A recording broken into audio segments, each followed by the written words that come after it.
Sekarang Edun ada di acara YouTube yang dimana judulnya Kreator Indonesia Berkarya. Dalam acara YouTube yang satu ini, terdapat satu sesi khusus yang bernama dengan YouTube Impact Report.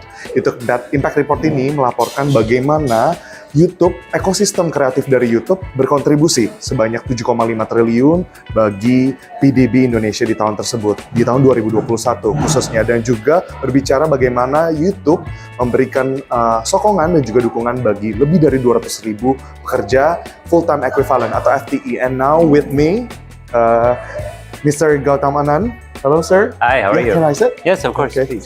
Ya, dan Mr. Gautam Anand di sini merupakan Vice President dari YouTube APAC atau Asia Pacific. So, thank you for having us, KOMPASTV here. Maybe we should get to the question.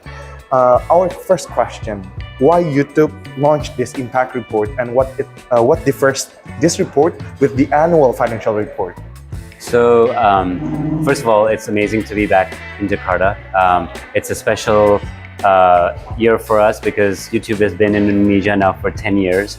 And then over those 10 years, we've seen the creator ecosystem grow tremendously here in Indonesia.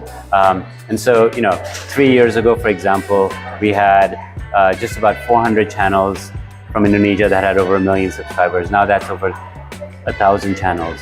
And those channels are also inspiring others to create, and there's over 14,000 channels just here in Indonesia, over 100,000 subscribers.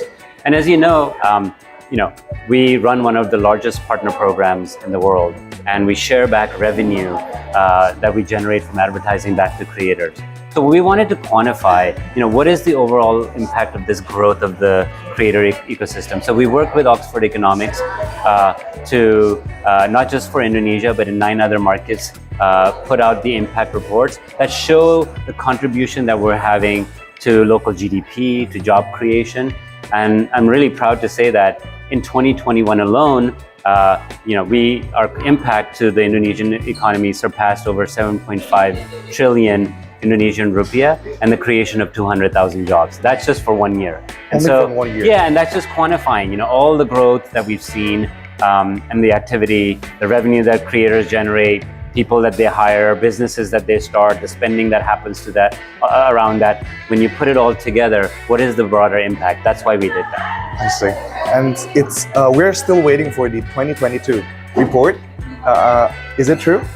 Yes, so we hopefully we refresh these reports every year. So this is looking back at last year because it takes them some time to put the data together. But hopefully by next year around this time we will have a report for 2022 as well. We really hope that it's developing even more. Of course. In the report, you mentioned that YouTube enables Indonesian creators to export and to share content with audiences all around the world.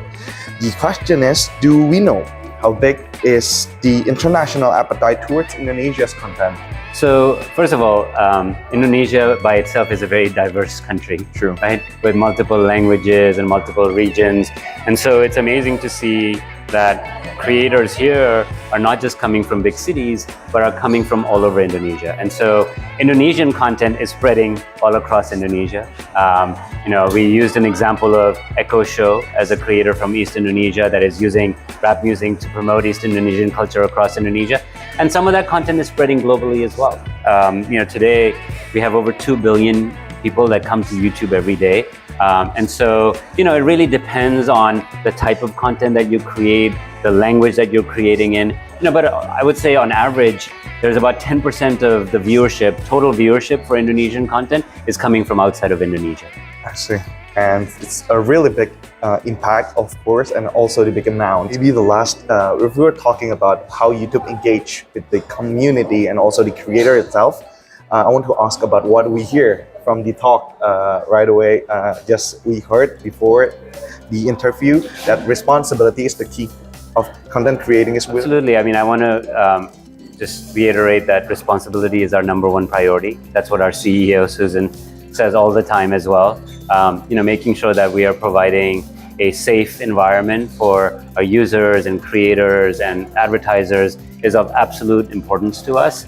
And we think of that in a framework that we call 4 R's. and that's about removing content that violates our policies. And so we remove millions of videos on an ongoing basis that violate our policies, both through human review and through technology classifiers.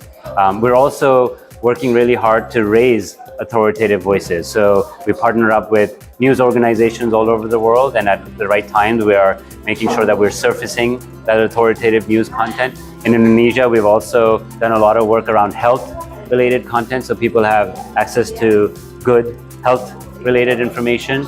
And then, we want to reduce the spread of borderline content. There's some content that doesn't necessarily violate our policies, but we don't think it's good for our platform. So we don't just recommend it. And then we want to reward people that are doing good work. And so, this is a big focus area for us. And obviously, it's not just about creating engaging content, but it's also important to be authentic and ultimately be responsible. Sure. And we also all are agree. And thank you so much for your time, Mr. Gautamanan. Yep. Pleased to meet you. Thank you so much for having me.